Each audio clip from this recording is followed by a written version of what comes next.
केवल दो वस्तुओं का कोई अंत नहीं है, ब्रह्मांड एवं मानव की मूर्खता। और ब्रह्मांड का अंत शायद हो भी। ये एल्बर्ट आइंस्टाइन का एक प्रसिद्ध कथन है। इसके वैज्ञानिक पहलुओं पर विचार करने से पहले आइए समझते हैं कि ये ब्रह्मांड नामक अद्भुत घटना है क्या। ब्रह्मांड में अंतरिक्ष और समय के सभी आयाम सम्मिलित हैं, साथ ही उनकी सामग्री जैसे ग्रह, सितारे, आकाश गंगाएं, पदार्थ तथा ऊर्जा के अन्य सभी रूप। क्या इसका अर्थ है कि हम जो कुछ भी देखते हैं या अनुभव करते हैं वो ब्रह्मांड का हिस्सा है, या कोई अन्य अस्तित्व ब्रह्मांड के बाहर भी है? क्या अंतरिक्ष में कुछ है या फिर वो खाली है? और समय की धारणा रेखाकार है या चक्रीय? फिर सृष्टि, सृजन, प्रकृति और संपूर्ण जैसे शब्द क्या ब्रह्मांड के पर्यायवाची हैं? शायद इन सब प्रश्नों के स्पष्ट उत्तर हमें न मिल पाएं, किंतु विभिन्न दृष्टिकोण से कुछ संकेत अवश्य मिल जाएंगे। पहला, वैज्ञानिक का दृष्टिकोण। एक वैज्ञानिक आमतौर पर ब्रह्मांड को मन और ज्ञानेंद्रियों के माध्यम से अनुभव करता है। वो ब्रह्मांड की उत्पत्ति की व्याख्या करने का प्रयास करता है, जो विज्ञान के अनुसार बिग बैंग नामक घटना के साथ लगभग 13 अरब वर्ष पहले हुई और तब से निरंतर इसका विस्तार हो रहा है। विज्ञान के अनुसार अवलोकनीय ब्रह्मांड का व्यास यानी डायामीटर लगभग 10 अरब प्रकाश वर्ष यानी लाइट ईयर्स होना चाहिए। कहने को पूरे ब्रह्मांड का आकाशीय विस्तार अभी भी अज्ञात है, किंतु वैज्ञानिकों का मानना है कि देखने योग्य ब्रह्मांड को मापना संभव है, जबकि देखने योग्य ब्रह्मांड के 95% से अधिक भाग को डार्क मैटर या डार्क एनर्जी कहा जाता है, जिसका स्वभाव बिल्कुल अनजान है।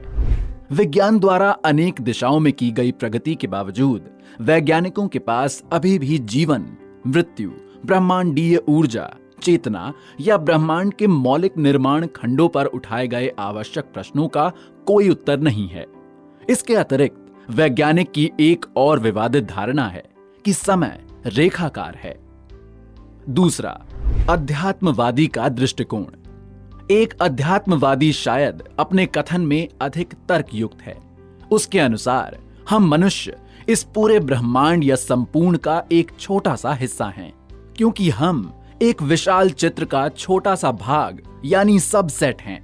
इसलिए संपूर्ण की परिभाषा को समझना हमारे लिए शायद असंभव होगा। जैसे सागर में एक बूंद सागर को पूर्णतः कभी नहीं जान सकती। तो क्या इसका अर्थ यह है कि अज्ञानता ही हमारी नियति है? जी बिल्कुल नहीं। आध्यात्मवादी के अनुसार यदि सागर की बूंद सचेतन हो जाए और अपने स्वभाव का अनुभव कर ले, तो एक प्रकार से उसने महासागर का स्वाद चख ही लिया है। व्यावहारिक रूप से इसका अर्थ होगा कि यदि हम अपने मन और शरीर को पूर्णतः समझें और उसका अनुभव करें, तो एक प्रकार से हम ब्रह्मांड का स्वाद लेने में सक्षम हो सकते हैं। भारतीय दर्शन और आध्यात्मिक समझ ब्रह्मांड और सार्वभौमिक घटनाओं के बारे में बहुत कुछ कहते हैं। आइए इन पर विचार करें। पहला, ईशा उपनिषद के अनुसार इस ब्रह्मांड की प्रकृति पूर्णता में है। यदि पूर्ण को पूर्ण से निकाल लें तो पूर्ण ही शेष बचता है, और यदि पूर्ण में पूर्ण को जोड़ दें तब भी पूर्ण ही रहता है। दूसरा, गीता के अनुसार ब्रह्मांड का सार 2 तत्वों में विभाजित किया जा सकता है। क्षेत्रज्ञ यानी जानने वाला, जिसका अर्थ है चेतना, तथा क्षेत्र यानी जिसको जाना जाए, जिसका अर्थ है पदार्थ।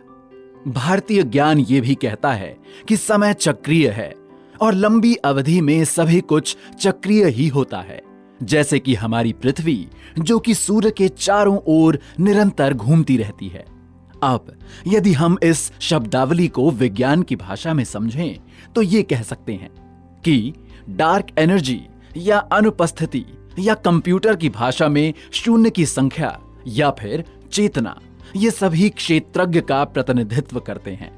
दूसरी ओर पदार्थ या उपस्थिति या कंप्यूटर भाषा में 1 की संख्या या फिर तत्व, इन सब की तुलना क्षेत्र के साथ की जा सकती है।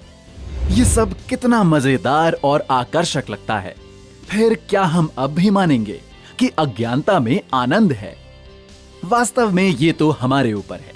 यदि हम स्वयं ही अज्ञान रहना चाहते हैं और जीवन का अनुभव करने के इच्छुक नहीं हैं, तो ब्रह्मांड ने हमारा कोई ठेका नहीं लिया हुआ।